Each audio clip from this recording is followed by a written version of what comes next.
5 minutes. We'll start out with Ms. Melito and the independent contractor changes. Could you give me some examples of ways in which people work as independent contractors right now and will not be able to if this rule goes in effect? Yes, thank you for that question. And I'm coming at it from the perspective first, if I can, with my hat on, representing small businesses that use independent contractors and rely very much on them for, finite projects. Like, for instance, take a small law firm that uses an IT person coming in maybe once a month to maintain their website and use their IT. On the flip side there, you have the IT person who has their own business and who services maybe a lot of law firms and accounting firms in the town there, who under the DOL's proposed rule would now questionable whether or not they would be able to continue as an independent contractor. The confusion over the classification, it hits both sides. The business owners that rely very much on independent contractors and just cannot afford to take on a full-time, employee, another employee on their payroll. But at the same time, you have the business owners, the small, one-shop person who wants to go out and continue to work and do their own thing and be their own boss and have their own business there. So it cuts both ways and would be very challenging.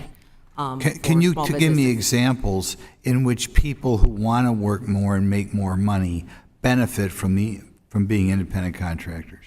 Where they benefit from being independent contractors? Yes, when they can go out and work extra hours, work on weekends, take on added work. And some of them may start out as an employee at a firm, and then it just, they decide, I don't want to just work for one law firm. I want to go out and work for a lot of different law firms. I can make more money. I can do more. I can be more creative. I can be my own boss. I don't have to. I can work the hours I want to work. So if my goal is to make $100,000 a year, I may benefit by the independent contractor designation. It may give me more freedom to achieve my economic goals. Is that right? That's correct, and you can do it on your own time with more flexibility too. Okay. Ms. Gressler, we'll talk about minimum wage a little bit. If we raise the minimum wage to $15 an hour, what type of person is going to be hurt? By that I mean, which type of person will less likely to be employed?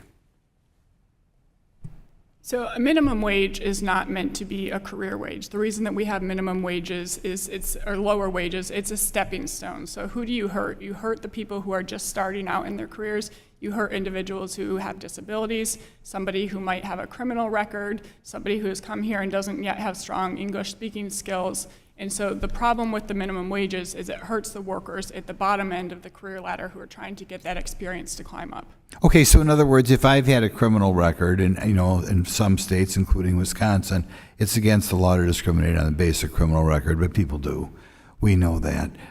So if I have a record and I want to get back in the workforce, it's important for me to find an employer who will take a chance on me.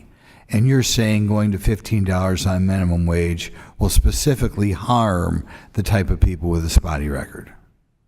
That's one of the groups it will harm. Right. How about older people? I always kind of wonder, if you're 70 years old and want to get back in the workforce, a lot of people, they balk at hiring somebody who's 70 years old. Will the raising the minimum wage to $15 an hour, do you think that will, say, specifically harm older people, our seniors, kind of targeting them, making it more difficult for them to find jobs? And when you're dealing with seniors, of course, you're dealing with people who already get Social Security, so they don't have to make, $40,000 a year on the job. Yes, I think it would harm them because there might be some discrimination in thinking they wouldn't be as capable as a younger worker, and even more so, the independent contractor rule would hurt those older Americans who might not want to be participating in a 9-to-5 job anymore or might not be able to, but are able to work if it's on their own terms and if they can be their own bosses. They're a little bit slower, right? Let's face it. If you're 72, 73 years old and want to work, you're a little bit slower. They might be physically slower, but they might be sharper as well. Okay. We'll ask Ms. Melito one more time on the independent contractor thing. Can you give examples in businesses in which somebody, by being an independent contractor, say in the sales sales area, financial services? Is that an area where people right now are independent contractors and enjoy the freedoms of that, and quite frankly are sometimes very financially successful? Could you comment on the independent contractor and people in financial services? Yes, and that's a great point. In some industries, like for instance, in the insurance industry, where some insurance agents are independent contractors, so they are affiliated with. Some of them are making Yeah. six figures. A lot of them are making six figures. aren't Gentleman's they? time has expired. The witness may Yes, answer. yes, very much. And they're going to lose that opportunity. Well, that's too bad. Okay, thank you.